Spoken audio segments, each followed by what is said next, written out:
So the question is, how do we get the volume of a torus? And this is the formula that we need to derive. Eve, you mentioned a method where you subtract two terms from each other. There's a subtraction involved in your method.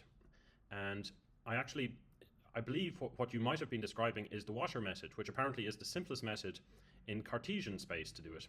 Now you can do it, you can also do it in polar geometry, but in Cartesian space, what you do is you basically scan the torus with this washer. And so if I move it like this, it's basically like an MRI scan, and you make a function which represents the area of this washer, and then you set that area as the dz, the infinitesimal width. Let me draw this here. So this little slice is our dz,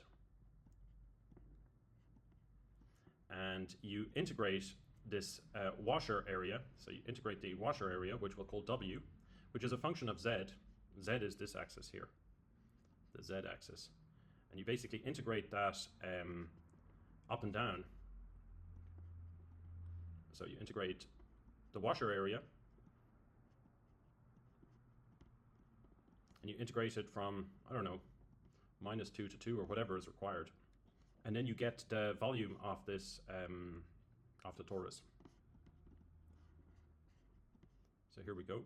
I'm just going to move this infinitesimal washer up and down the torus. So our task essentially is to compute this washer, and the way we compute it is we get the area of an outer circle, and then we subtract the area of the inner circle, which I think is what you mentioned in our meeting. And thus we get W. So W, as a function of height Z,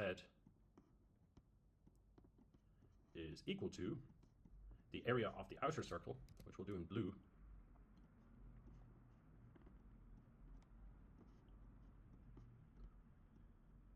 minus the area of the inner circle, which we represent also as a function of Z. So you can think of W, you can think of this washer area as a computer program which outputs the area of this washer or annulus at a specific height Z.